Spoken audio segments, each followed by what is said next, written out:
So if you're a car enthusiast, probably heard of the legendary Tail of the Dragon. Without a doubt, it's the greatest road we have in America with its 318 curves and 11 miles. And I've got plenty of friends who've driven all the amazing roads around the world and say that this is as good as any road you're going to come across. And it is located in East Tennessee, where I happen to be born and raised. There are 500,000 people a year that go through this road. When I was growing up, it was just known as the Gap. That's what we called it, the Gap, because the North Carolina border, once you cross the border, it's called Dill's Gap there. It was named the Tail of the Dragon by Ron and Nancy Johnson, who own the Tail of the Dragon store as soon as you cross over there into North Carolina. And Ron is the grandfather of the Tail of the Dragon, and he just passed away. So we'd like to do this in memory of the grandfather of the Tail of the Dragon, Ron Johnson. But if you're a car enthusiast, motorcycle enthusiast, this drive needs to be on your bucket list. But I'm going to give you some tips so you don't kick the bucket while you're trying to do your bucket list drive. The most important rule of all rules is to stay in your lane. You do not cross that double yellow. The whole 318 curves in the 11 miles, there's not a passing zone. It is double yellow throughout for very good reason. It is blind curve after blind curve after blind curve. That's how accidents happen. If everybody stayed in their lane, we probably wouldn't have any accidents or any of the several fatalities we have annually. But what happens, you've got people driving above their ability, or you have people who don't know the culture of the mountain and how crucial it is to stay in your lane because they think they can cut their lane where they live in Texas. So they think that applies here. But you can't see far enough ahead to know what's coming around. And there could be a sport bike coming around super hot. And if he's hugging that double yellow and you are as well, you just killed somebody on a motorcycle. And this being such a tourist attraction, you get people from states like Florida. You get somebody on a 900-pound Harley motorcycle. They've been riding for 30 years in Florida, so they think they know how to ride. And they get to this road, and you can see that they can barely stay in their lane. And if they're on that double yellow, and you are as well, then that's recipe for disaster. So the sin of all sins is to touch that double yellow. Our saying in the area is keep it between the mustard and the mayo. So keep it in your lane. And there's law enforcement up in the area because it's needed. They'll write you quicker for touching that double yellow than anything else out there because that's how people get hurt.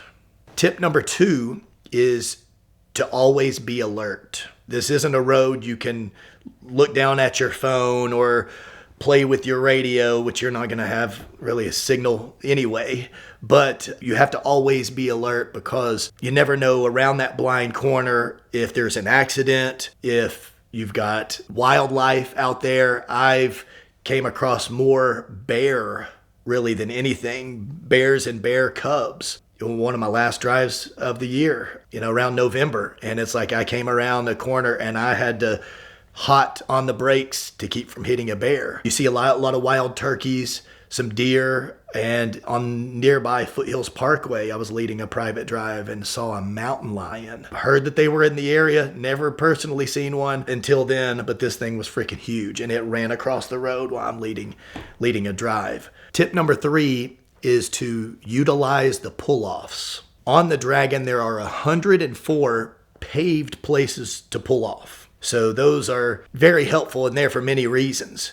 Where you've got a slower vehicle or you've got somebody that comes up on you hot, you want to get out of the way, let quicker traffic go by. If you've got a sick passenger, I brought a buddy. We were going to go to the other side and go have dinner, and we made it halfway. We were maybe halfway through, and he had thrown up 3 times. I had to turn around and go back. So if you get sick passengers, if you've got a car issue, then utilize these pull-offs. You're going to have some traffic up there. So instead of getting frustrated because they won't use one of those pull-offs, then just pull in there yourself. Let them create a gap, so then you can just rest a little bit and go out and make your run. We highly discourage what's called slingshotting. You'll see some people that they're frustrated because they've got this minivan that's going 12 miles an hour, so they will slow down to purposely create a gap, and then they'll hammer it so they can take a couple curves fast, but then it's just a domino effect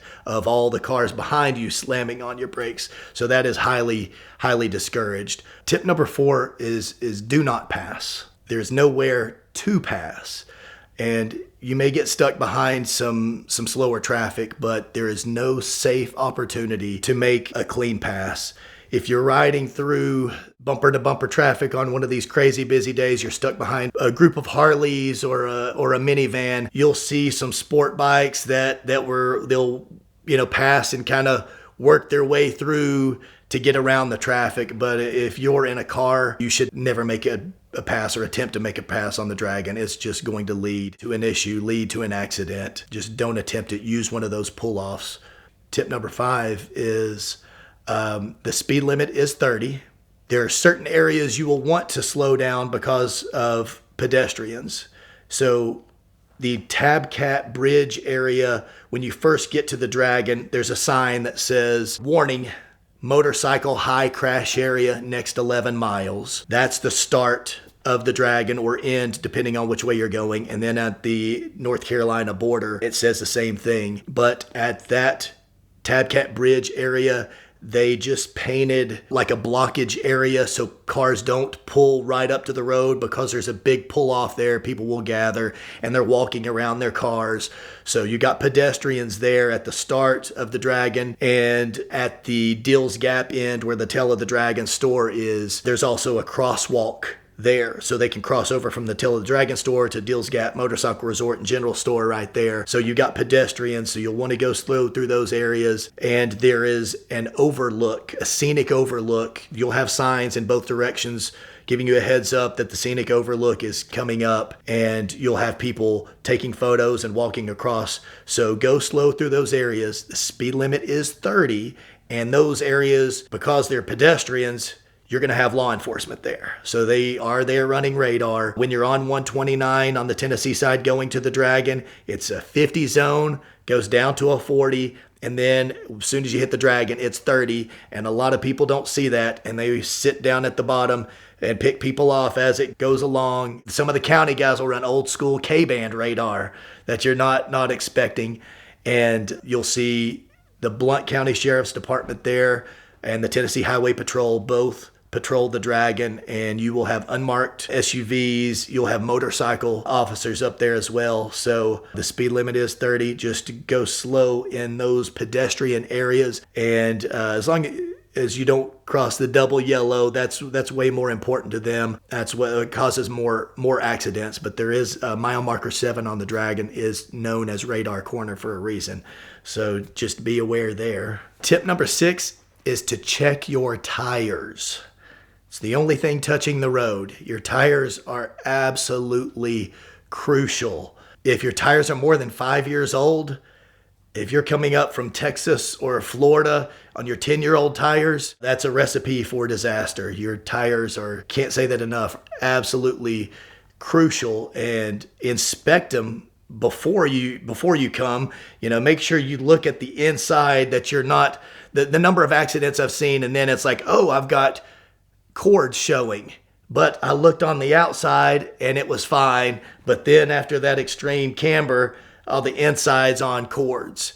So I've seen way too many accidents because people running crap tires. You don't want to be running some corded yin-yangs out on the curviest, twistiest road in America. So check your tires. Good quality tires are so important. Can't hammer that home enough. So my tire of choice is the Bridgestone RE71 RS. Run that on my Lotus Elise, my MR2 Spider, Porsche Cayman. That is my go-to, so I'm a huge fan of Bridgestone.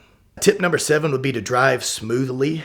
You don't want to be jerky and on your brakes a lot. You don't want to upset the balance of your car where these corners, some are cambered perfectly, some are off camber, some are blind. So it's a road where being smooth is going to reward you.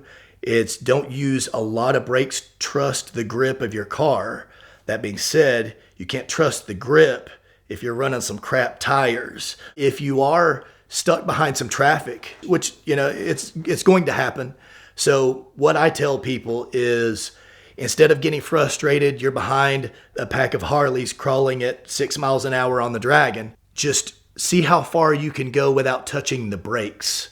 Learn the grip of your car, learn the handling, the balance of your car. Try to go a while without using your brakes, and that makes it fun. This is a roller coaster road, so use that to your advantage versus getting frustrated that you're going slow. It's an amazing road, and you're going to have fun regardless of the pace that you're going.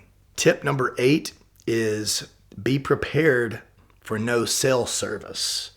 There is no cell phone service anywhere in the area. You've got to go 10 miles past the Dragon where my store is, the 129 hub. We have a Verizon tower behind us. So you're in luck if you've got Verizon. You could use our Wi-Fi if needed. If you don't have Verizon, you got to go another 3-4 miles to have a signal at all. So be prepared that you're going to be in the mountains with zero cell service. So download your Google Maps, offline maps. And if you are in Wi-Fi, you can download the whole region and your GPS will still work with no cell service, as long as you downloaded that region on Google Maps before getting to the area and have it going. Then whenever you lose signal, it's going to still work. You don't want to get lost out in the middle of nowhere. That's why we communicate with walkie-talkies. I've got 100 loaner walkie-talkies that we give out for some of our drives, some of my big drives when it's 250 Porsches. I don't have 250 walkie-talkies, so you got to bring your own. But we sell them at my store. If you come to the Dragon, it just pop in and we have walkie-talkies there so you can communicate, since you're not going to have cell service anywhere near the area. Tip number 9 ties into number 8 there, where it's drive or ride with a friend. Don't suggest going up alone. If you do go alone, let your family and friends, let someone know where you're going, when. So if something happens, they know where to find you, since you're going to be having, no cell service. So it's always good, and it's more fun if you go in a group of friends. You can communicate with the walkie-talkies. If something happens, you've got someone there that can go get a tow or emergency service. Please go with a friend. If you're riding a motorcycle, that's absolutely crucial to go with a group or at least somebody else. Yeah, you got friends handy if you were to have an incident. Tip number 10 is to explore the whole area. Dragon is the draw. That's what gets people to attend most of my drives, is they want to come check this off of their bucket list, the most amazing road in America. At the end of the drive, most people will end up saying, oh, the Cherahela Skyway was, I like that way better than the Dragon, or the Hellbender, that was my favorite. So the Dragon is the draw, and it is an absolute amazing road, but the whole region from eastern Tennessee, western North Carolina, southeastern Kentucky, North Georgia, that whole region, it's how I'm able, my drives average 200 miles a drive, and we do 11 to 22 miles worth of the Dragon, depending on how the route goes. And the rest of it is just insane mountain road after insane mountain road. There's plenty of tarmac out there for everyone. Just keep exploring, and you may find some roads that no one else has, but these mountain roads, it's the best in America without a doubt. Everybody that comes to the area from afar, agrees. We have a map on our wall at the store where people put a pin where they come from. Probably 25 people from Canada every week stop by our store going through the Dragon, and they come here for a reason. These are, without a doubt, the greatest roads in America. Content is brought to you by Bridgestone, and the most exciting news out of Bridgestone is the new release of their Turanza Prestige tire. It is their flagship Grand Touring tire, targeting luxury SUVs, crossovers, and sedans, like a Mercedes S-Class or a BMW X7. And this gives you all the whisper quiet ride that you want in a high-end luxury experience, as well as the wet and dry weather performance that we love from Bridgestone. And you'll get some of the greatest longevity they've ever had on street tires, 70,000 mile limited warranty. So we love Bridgestone for their sports car and supercar tires in the Potenza range. Of course, the Dueler AT Ascent that I've got on my Porsche Cayenne, I absolutely love. But whatever you're looking to find tires for, Bridgestone has something great. So check them out now at the link in the description below to learn more about the Bridgestone family of tires.